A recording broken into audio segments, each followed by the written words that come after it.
Welcome to the Pulse Project. Pandemics had an effect on everyone, whether it's physical health, mental health, effects of being isolated, financial stress, and more. This project's designed to show you the resources you have available to help you move forward during these tough times. Welcome to the Pulse Project. It's been brought to you by Bank, Community Development Partnership, and Witty Media.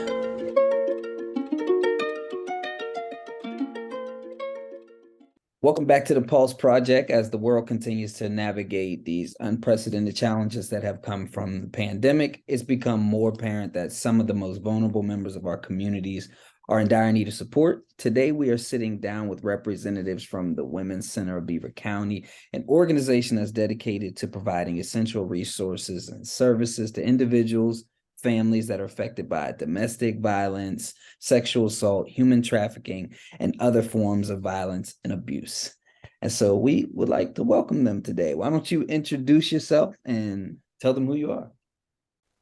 Sure. Well, I want to start by thanking you guys for having us today, just to giving us the opportunity to explain our services and bringing a light to these issues. But to back up a little bit, my name is Caitlin Viock. I am the Medical Advocacy Community Education Specialist at the Women's Center of Beaver County. So my role is to educate the community on issues such as domestic violence, sexual assault, human trafficking, and to really educate on what services and supports we offer through our agency.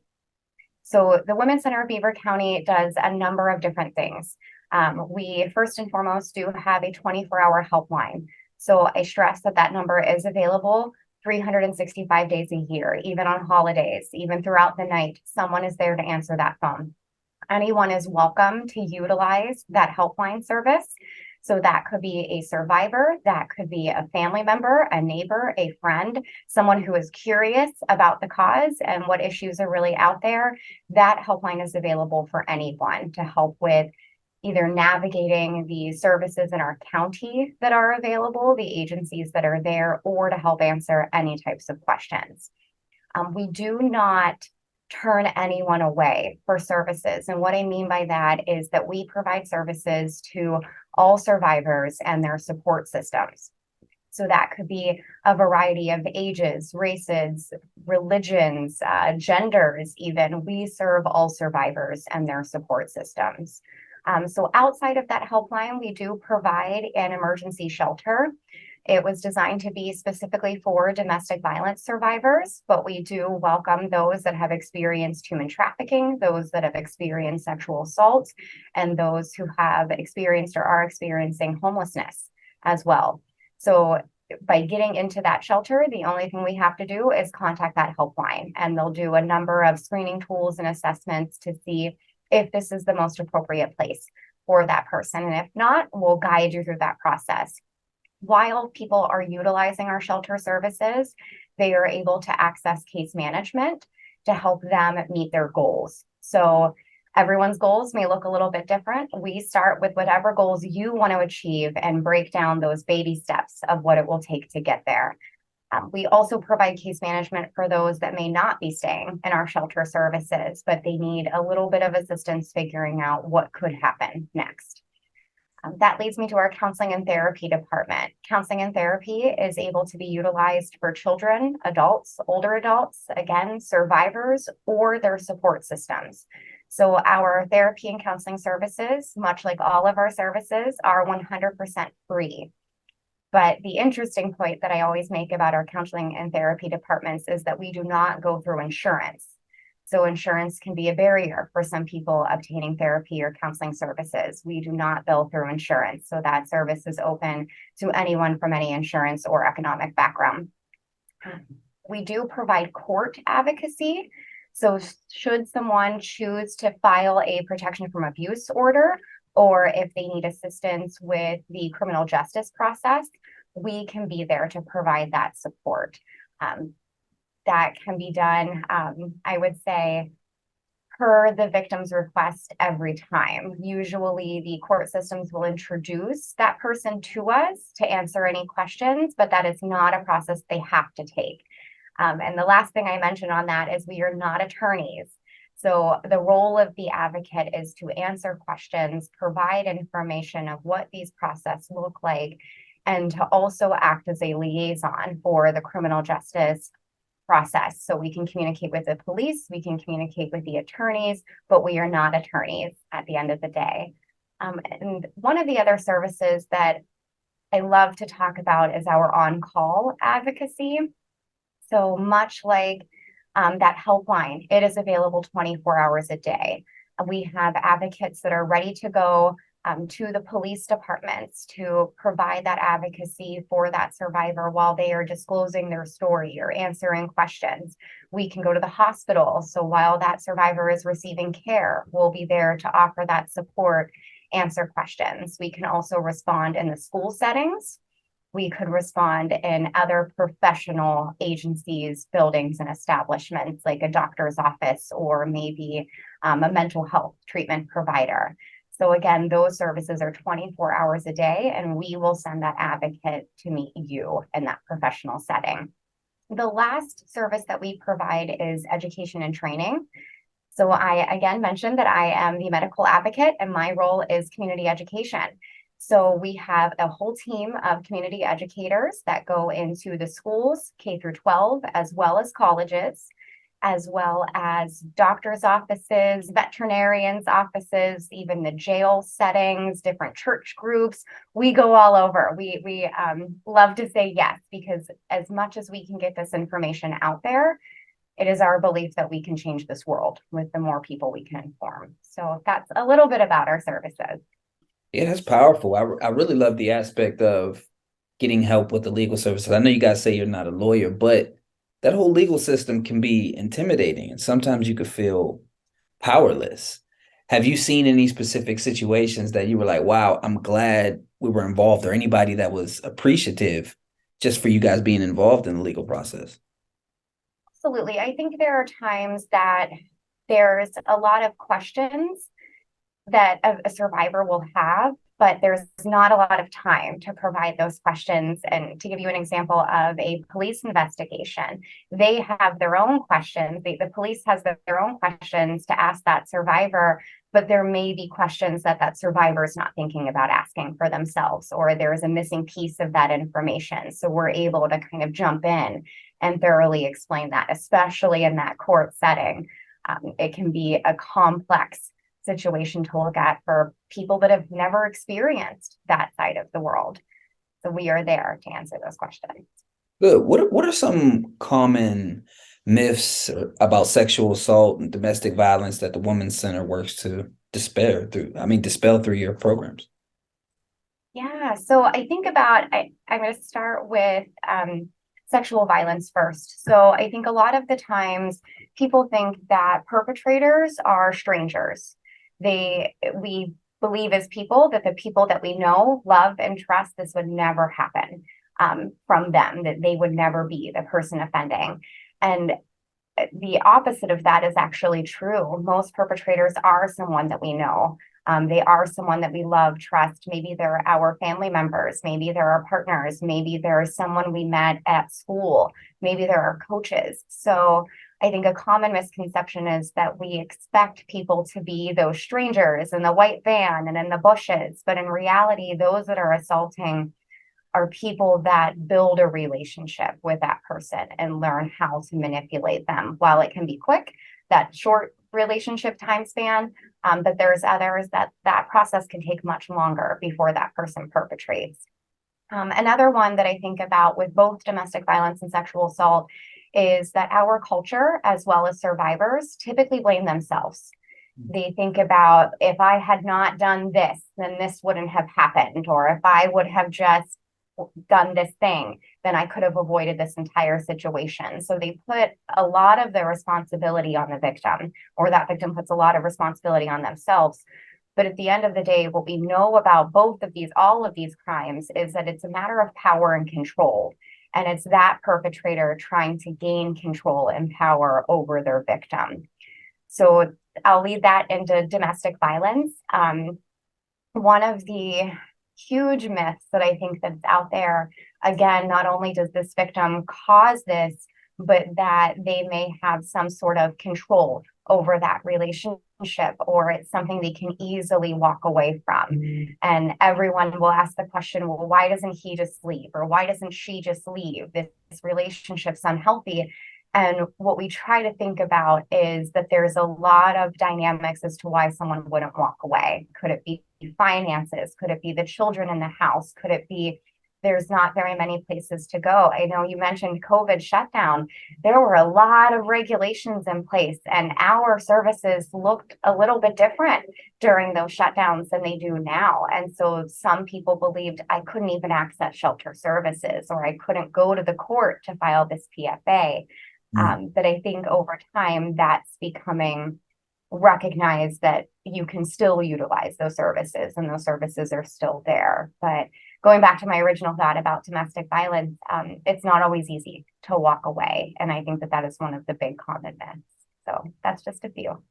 For someone who, because I know that there are a lot of statistics on individuals who grew up in an abusive home that most likely might end up in an abusive relationship. And so for someone who this might be second nature and they might feel that this is natural, if they're watching this right now, what are some signs that they could look for to know that they might be in this situation and that they might see it as normal and that they shouldn't see it as normal? Yeah, that's a really great question, Seb. So I think about the idea that those that have witnessed violence are likely to commit violence. Those that have been victims of violence are more likely to continue to become victimized later on in life. And again, I think those do have some truth to them, but there's always the possibility that I've witnessed this and I'm not going to perpetrate, or I've experienced this and it's not going to happen again in my future. So my gut reaction is to make sure that people do not think that this is inevitable. It is not bound to happen, but there are definite patterns that we see with that. So I think first and foremost, to not ignore those gut feelings, that if you feel that something wrong is happening or something is not quite right, take an extra look at it. Domestic violence, for instance, is a process. And what I mean by that is that if I go on a first date with someone, they're not going to call me fat, stupid, and ugly on my first date. They're not going to reach across the table and physically injure me on my first date. Domestic violence grows over time. It starts with love. It starts with empathy. It starts with respect in many cases. But when that tension builds, when that heat gets turned up a little bit, we'll start to see those ways of verbally diminishing that person. So either manipulation or cognitive abuse, emotional abuse can come up. We'll see layers of financial abuse. We may also see sexual violence in that intimate partner relationship. And then later on, of course, leading into that violence. And I think one of the big keys is that a lot of the time, again, going back to that victim mentality, that survivor mentality, if we didn't do X, that wouldn't have happened. And so we have hope that that relationship is going to get better, that we can simply change this one thing and change the course of the relationship. But what we know about intimate partner violence and these toxic relationships is that changing our behavior may not change that pattern. And more often than not, that pattern will get worse over time and become potentially more lethal over time. Okay. As I was looking through the website and even some of the older videos that you guys had put out, one of the things I noticed was the concept of survivor-centered care and tailored services. Why is this important to have tailored services to individual people? Absolutely. So one of the things that we emphasize at our agency is, of course, trauma-informed care, first and foremost. So making sure that we are providing a safe place for all survivors. But that survivor-centered care really looks at that person's right to choose their path. If we think about domestic violence, human trafficking, sexual assault, choices were stripped from that person. They were taken away. And so our service, first and foremost, says you drive that bus. What is the goal that you want to achieve? So I'll go back to sometimes people are calling our helpline and they say, I might be in an unhealthy relationship, but I'm not ready to leave. Well, that's your goal. So if you want to leave, we'll teach you the safest way to leave. We'll develop that safety plan with you. But if you want to stay, then that's okay too. We'll work on those things as well. So really, what that survivor-centered care boils down to is we want to meet that survivor where they're at. Say they have left, but they want to work on dealing with that trauma and working through that trauma. Well, we'll meet them there. If they want a GED, if they want to get a job, if they want to find supportive housing, we really try to meet what are your goals and how can we assist in doing that. And sometimes that also means we have to call our other friends in Beaver County. We have to partner with other agencies, medical providers to really meet this person where they're at and assist them and their own growth so that they're able to drive that bus without us being that GPS in the background. I like that because that can relieve pressure from someone who might be afraid to call you guys back because like, no, they put too much pressure. I'm not ready for the pressure. And so I really like that. I respect that a lot. So what are in terms of human trafficking, what are some common signs of human trafficking? How can members of the community recognize and maybe report these signs or prevent it in their own neighborhoods and amongst themselves? Well, I think about prevention of human trafficking the same way that I think about prevention of domestic violence and sexual assault. And first and foremost, gain the knowledge of what these things look like. So there's a lot of different dynamics with these things. And the more we know, the better able we are to recognize that this is what's happening in front of us. And once we're able to recognize it, as a bystander, we may not spend that extra few minutes questioning, is this what that is? And how do I intervene? So when we recognize it, we know that we have that ability to intervene. I also think it's important to know what resources are available. I'm more likely to respond if I know what information to provide this person or what I can give them. So being able to know what are the resources, what do these things look like, how to recognize it and how to respond. Now, I'm going to back up and say that it is really important to make sure our response is not putting ourselves into danger. So if that situation is unsafe for you by yourself or you with a group of friends or family members to respond to, then we need to call 911 or we need to call the experts in this. So I always advocate for if you see something that is not safe for you to intervene, please call 911 first and foremost. Our hotline, as mentioned, is available to answer questions as well, to help people navigate that process. So if there's a domestic violence survivor, sexual assault survivor, human trafficking survivor, you know how to recognize it and you know how to call us. That's all that you really need to know. We can help you through there of what steps to take next. So I always emphasize if immediate danger, call 911. If you can, call a helpline. There are a multitude of helplines for human trafficking to report suspicion of human trafficking. There's the National Human Trafficking Helpline that is available 24/7. I also advocate for if it is a child that you're worried is a victim, as long as you know who they are or how to find them, contacting Childline can be beneficial. We also know that these crimes can happen to elders. No one is immune to domestic violence, sexual assault, or even human trafficking. So if you suspect an elder is a victim as well, we have resources in Pennsylvania like the Office on Aging who can take those calls to help you assess. And again, they'll send in the experts to do that investigation for you. But looking at some of the signs specifically on human trafficking, I'm smiling because I think that if we look for one certain thing, we may miss other details.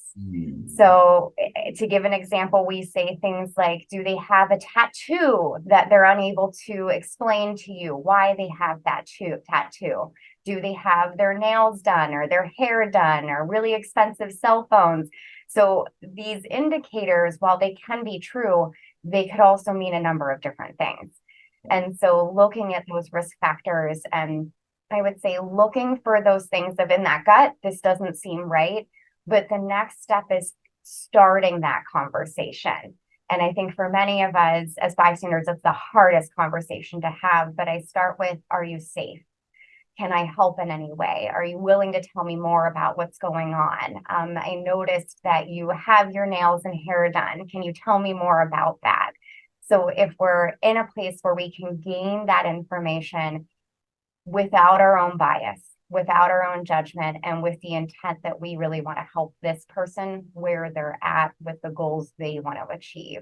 That's the biggest thing that I could say for our community to do when wanting to intervene. Okay. All right. Can you speak to any success stories or maybe impactful moments that you experienced while working with survivors? I've been doing this work for, I was just counting, I think nearly 14 years of my life. And when thinking about this question, I think every story is a success story. And what I mean by that is when that phone rings for the very first time and you have a new survivor or a new family member calling, that's a success story. I could cry thinking about it, but you think about those moments where maybe they have their GED, maybe they found their new apartment, maybe they're able to provide beds for their kids for the first time in a long time. All of those little things, those are success stories to us. I think that progress, not the all end goal, but any little baby step to get there, showing up to that court hearing and following that process through, getting medical attention, all of those things, while they may seem so small, they're all success stories. I don't think there's anyone that hasn't succeeded. Okay. What advice do you have for community members who may not have experienced sexual violence or domestic abuse, but they might want to support those who have, or they might be potentially witnessing a potential abusive situation? Yeah, so I don't want to repeat myself too much, so I apologize. But I think, again, first and foremost, talk about it. Talk about it. If you hear something that could be contributing to this type of rhetoric or could be contributing to these type of events, say something. If you're seeing those things happen and it's safe to intervene, intervene. I think that a lot of these crimes come from a culture that supports these types of things, and we may not even realize that that's what we're supporting. So again, if you're hearing that joke that that's not funny, then say it's not funny. So that I always think is step one. So talking about it, talking to our youth, particularly about what healthy relationships look like, what consent looks like. Can I hold your hand? Can I kiss your cheek? Can I share your picture on social media? All of those things are so small, but they're building those skills for what could help prevent these things later in life. We have a lot of people calling and saying, well, I don't necessarily want to do your job, Caitlin, but can I help your agency in any way, shape, or form? And again, going back to those little small things, we have volunteers that want to come and remulch our garden, and that helps make this place look more like home. So even if it's the most creative way of helping this work or making this impact, no effort is too small. So talking about it with our friends and family, making sure if we can that we provide that safe space for survivors, because more often than not, as I mentioned earlier, domestic violence, sexual assault, human trafficking, it's a process. And a survivor may not come to you until this has been going on for quite a while. And if we respond in a way that provides that safe place, they're more likely to keep seeking that help. They're more likely to keep seeking that support. The average victim for domestic violence tries to leave an average of 7 times before they finally get out of that relationship. So they have probably reached out a number of those times. And as long as we continue to provide that support and that environment that seems safe, they may eventually get out of this, or they may overcome what they've experienced. Okay, that's great. Last question before we kind of wrap it up. And back to the education and the trainings that you mentioned at the beginning. Why do you feel it's important for other organizations to partake and get some of these trainings from you guys? Yeah, so I think back to I've held a number of different positions over the years throughout our county and other counties. And I think one of the big things is learning how to recognize it. We do provide a multitude of trainings. They are free to all of our community members. They are provided through grant funding that we receive, as well as donations that we receive. But being able to, again, identify what those things are can help us to an understanding of, okay, this isn't quite right, or that is what I thought it was. But then more importantly, who do I call next? What happens next? So I have this information, I have this person, now what? And I think the biggest part of those trainings that I emphasize to people is you don't have to know all of the answers. That's what other agencies are for. That's what other support systems are for. But the more that we can partner with each other to provide the best care to this client or the survivor, that's our whole goal. So having this information, knowing what it looks like, knowing who to call, I think really benefits that client or that survivor in the long run. Okay.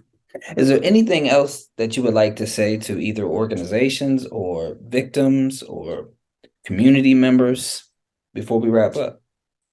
Yeah, well, I'm thinking about our mission. So I hang it above my desk so I can look at it every day. But the mission of the Women's Center is leading our community to a future where all members live free of domestic violence and sexual assault.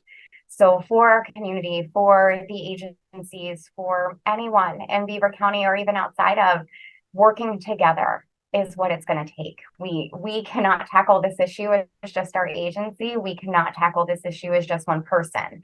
But the more that we can band together and work on all of these different issues we know exist in our culture and in our world, we can create that world free of violence. We can create that world filled with peace. So I think as much as we can work together, that's what's going to do the best justice for our clients and our survivors.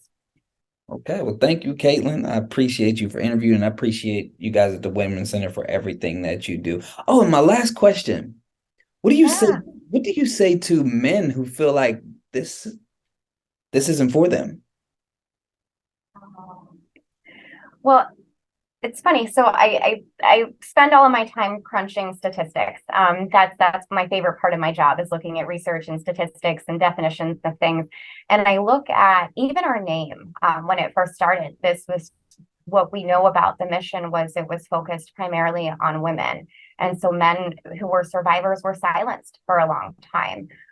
There were men that are survivors that did not realize, and I don't mean it like to sound rude, but I think that they didn't know the definition of things like intimate partner violence or sexual violence, or our culture does not lead a safe space for men to feel that it is safe to come forward when they have been victimized. But I think over the years, the culture has shifted. We are seeing the number of reports increase. That doesn't mean that more men are being victimized, but that means that more men are recognizing what happened to them and more men are feeling safe enough coming forward. So those that are survivors that are men, those that are survivors that are LGBTQI plus, or those that are of a different race, a different religion, a different ethnicity, all of those different factors, these crimes can happen to anyone. And so I think, again, emphasizing that our services and services like ours across the United States, we have our doors open. We have our doors welcome. And so many times, especially men, feel as though that it's not safe to come forward. But I'm just going to look at a stat really quickly. What we know is that 1 in 7 men will experience domestic violence in their lifetime. 1 in 6 boys will experience sexual assault before their 18th birthday. And after their 18th birthday, that number is different depending on what resource you're looking at, but it could be 1 in 33 men could experience that sexual assault after their 18th birthday. So in reality, these things are happening. These things are happening more often than we talk about. These things are happening more often than we think. But it truly is the courage of men to come forward and admit they happened to me. So I hope I answered your question with You that. did. You definitely did. You definitely did. So yeah, thank you for coming here. I thank you guys for all of the work that you're doing, being a resource and being a place that people can feel safe, get some help. It seems like you guys are covering everything from education to the legal side, and the community appreciates it. And I hope that we can reach more people with this and let more people know that you guys exist. And if there's anything that I could ever do from a media standpoint, don't hesitate to contact me. So, but thank you. Perfect. So thank you very much. Yeah.